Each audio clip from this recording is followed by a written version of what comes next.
అయితే కాంగ్రెస్ పార్టీ అధ్యక్ష నా సస్పెన్షన్ని పొలిటికల్గా వాడుకోవాలని ఈ బీఆర్ఎస్ పార్టీలో వచ్చినటువంటి చీలికలను చాలా పెద్ద ఎత్తున వాళ్ళు ప్రమోట్ చేస్తూ ఉన్నారు అధ్యక్ష. ప్రత్యేకించి వారు నాపై చేస్తున్న ఆరోపణ అధ్యక్ష, ఇది ఆస్తుల పంచాయతీ, ఆత్మగౌరవం పంచాయతీ కాదని చెప్తా ఉన్నారు అధ్యక్ష. నేను ఇవాళ మీ ద్వారా తెలంగాణ ప్రజలకు చెప్పదలుచుకున్న అధ్యక్ష నాకు దైవభీతి ఎక్కువ అధ్యక్ష, దైవ భక్తురాలు నేను. లక్ష్మీ నరసింహస్వామి మా ఇంటి దేవుడు అధ్యక్ష. ఆ లక్ష్మీ నరసింహస్వామి మీద ప్రమాణం చేసి చెప్తా ఉన్నా అధ్యక్ష.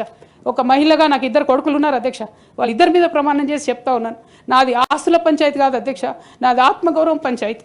నేను ఏ విషయమైనా, ఉద్యమకారుల విషయమైనా, బీసీల విషయమైనా, మహిళల విషయమైనా ఏదైనా నిలదీసి అడిగినా అధ్యక్ష, రేపు కూడా అడుగుతా అధ్యక్ష. అందులో ఎట్టి పరిస్థితులలో కాంప్రమైజ్ అయ్యే విషయమే లేదు అధ్యక్ష. ఈ సందర్భంగా తమరికి కూడా నేను ఒక మాట చెప్తా ఉన్నా అధ్యక్ష. మన రాష్ట్రంలో 17 లోక్సభ స్థానాలు ఉంటాయి అధ్యక్ష, ఒకటే ఒక ఉమెన్ ఎంపీ అధ్యక్ష. 119 అసెంబ్లీ సీట్లు ఉంటాయి అధ్యక్ష. అన్ని పార్టీలు కలిపి 8 మంది ఉన్నారు అధ్యక్ష మహిళలు.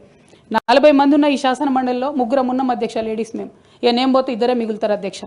కానీ ఎంత అన్యాయం అంటే అధ్యక్ష, ఎంత చిన్న చూపు అంటే మహిళలు అంటే, పొలిటికల్ పార్టీస్కైనా ఆఖరికి కౌన్సిల్ కూడా అధ్యక్ష. నేను నిన్న మొన్న ఫామ్స్ సైన్ చేస్తున్నా అధ్యక్ష, ఎక్కడా కూడా సభ్యురాలని లేదు అధ్యక్ష. ప్రతి చోట కూడా సభ్యుడనే ఉన్నది. తమరన్న దయచేసి మార్చాలి అధ్యక్ష. ఈ మొత్తం 4 కోట్ల మంది ప్రజల్లో అధ్యక్ష మహిళల యొక్క పర్సెంటేజ్ అధ్యక్ష మన రాష్ట్రంలో ఇంత అధ్యక్ష, 0.00003% అధ్యక్ష. ఇది మాకుండే రాజకీయమైనటువంటి రిప్రజెంటేషన్ అధ్యక్ష. రాజకీయంగా ప్రజల మధ్యలో కానీ పార్టీల మధ్యలో కానీ మాకున్నటువంటి రిప్రజెంటేషన్తో మేము ఆడవాళ్ళ కష్టాలు ఎవరికి చెప్పాలి అధ్యక్ష. ఒకనాడు కేసీఆర్ గారు అన్నారు అధ్యక్ష, ఈ దేశ రాజ్యాంగాన్ని మార్చాలి, మహిళలకు సమాన హక్కులు కావాలని. నేను అడుగుతా ఉన్నా అధ్యక్ష, పార్టీలు రాజ్యాంగాలు మార్చుకోవాలి అధ్యక్ష. ఇవ్వండి మహిళలకు సీటు. మీరు ఎంకరేజ్ చేయకపోతే ఎవరు ఇస్తారు అధ్యక్ష? ఎందుకోసం ఇస్తారు?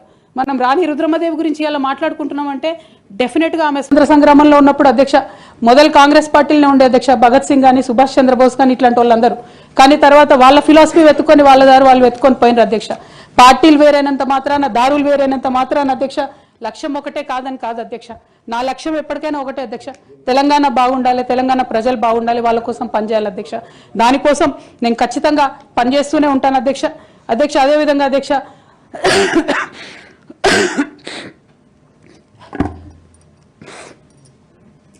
బీఆర్ఎస్ పార్టీ వైఫల్యాల్ని ఎండగడుతూ సక్సెస్ అయినటువంటి కాంగ్రెస్ పార్టీ అధ్యక్ష కంప్లీట్గా వాళ్ళు కూడా అన్ని అంశాలను ఇగ్నోర్ చేసినారు అధ్యక్ష. నేను రిక్వెస్ట్ చేస్తున్నా అధ్యక్ష, ప్రధానంగా విద్య విషయంలో, నీళ్ల విషయంలో వాళ్ళు చేస్తున్నటువంటి తప్పిదాలను మీరు కొనసాగిస్తే డెఫినెట్గా ప్రజలు మీకు బుద్ధి చెప్తారు, అందులో ఎటువంటి అనుమానం లేదు.